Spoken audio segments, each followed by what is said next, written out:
So I'm going to share a little bit about me. And this is not a plug, it's just where you know I'm at. I attend Wellspring Church here locally in Lake City. I know a few guys. I know Jared, Matt Gamescott, Roy, Andy, Nancy. I know a lot of them, great people. Spent a lot of time with Matt and Chad Rogers, Pastor. He knows my testimony from my born birth to right now. So it's going to be some things in there that I want to share. So I know there's some men in here that have been through some stuff in their life, and they hold it, they pack it down as far as they can get it. That's what men do. I was lived in a home of alcohol, drugs, parents, molested at 8, 9-year-old as a young man. Not ashamed. God's got it. He's delivered. He's glory. Okay? My parents would go to bars and leave me in the truck, vehicle, take me to school, stay in the same clothes. They didn't know they was lost. I didn't live for the Lord. I didn't know the Lord until I was in my 40s.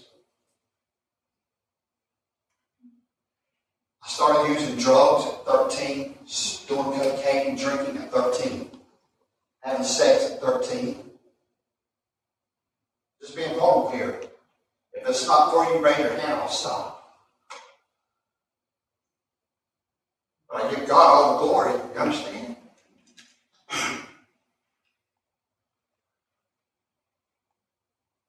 Kept drinking and drugging.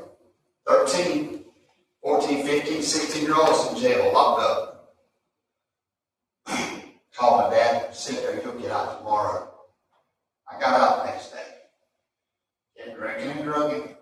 Quit school in 10th grade. Dad said, you got to get out. You can't go to school. GED. That's what I did. Went and worked at a truck stop at 16 in Valdosta, Georgia. Doing favors to get money to support my habit. To support my habit.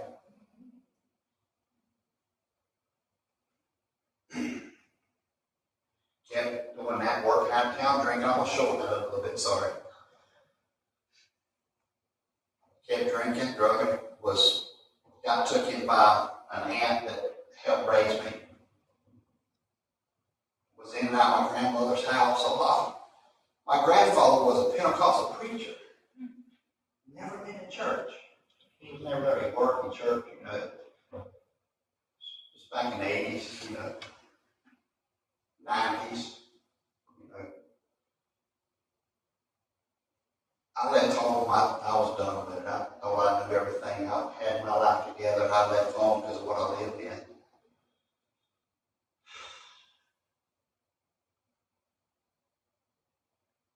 I found myself just flying in the wind like a kite, you know, just trying to get by.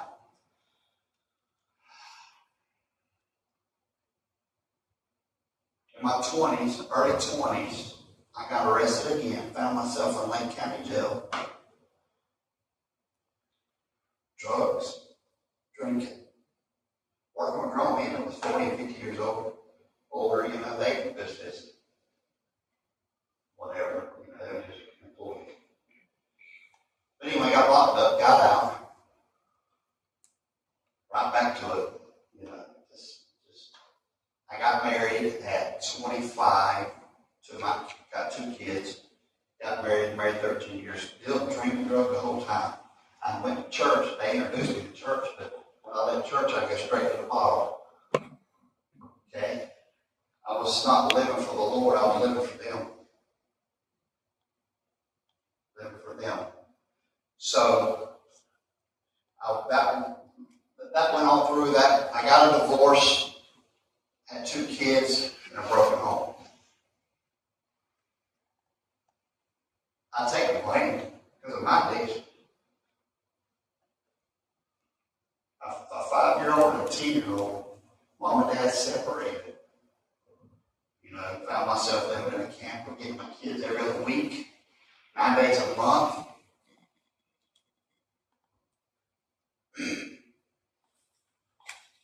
Life went on a little bit, still drinking, drugging, you know.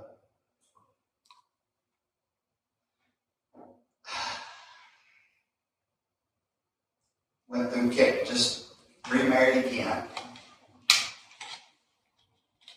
Looking for that fulfillment, something that will fulfill the heart that I was missing, that I lost so many years of my life. Was not the answer, trust me.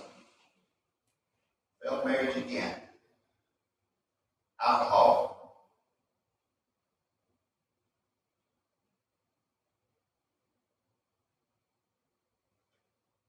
Hurt my kids. Lost 4 years from my daughter. She would not speak to her father. A son that did not want to speak. Lost several months with him. Because of my addiction and my mistakes, because I wasn't fulfilling it with what I should. I think y'all know what I should have been fulfilling my life with. I had a moment where thought I was introduced to the Lord. I was going to church, I was putting the clothes on, I was doing what I was supposed to thought I was doing. I didn't know Him. I just didn't know the Lord. I met a gentleman. I don't want to call his name because he's important in my life. And he's local. I know he'd be okay, but I don't honor him.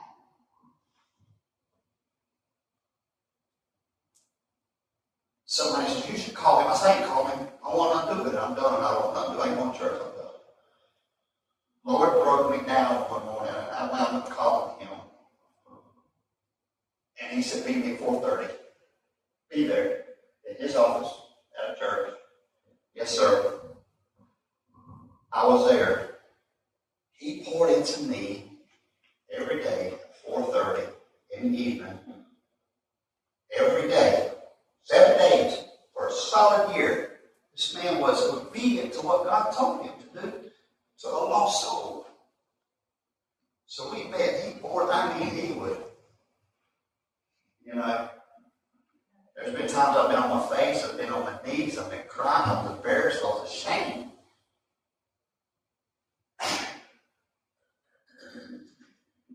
It got me to a point where I knew where I needed to be in the loving arms of Jesus. And I was not there that entire time of my life. A few years, this is a short period of time. God has really worked in my life in the last 5 years. I'm telling you, He has brought my world the last 4 I can tell you. He really has. He's moved steadfast. When we serve a steadfast God, we serve a steadfast God. There's nothing short about it. He can move right now. He just moves. He moves. I love it. Yeah. I got reconnected with Chad Rogers, the pastor. He was pouring into me. I was meeting this guy. I was the one-on-one part to a counselor to deal with myself, my own hurt that I endured for pain all those years.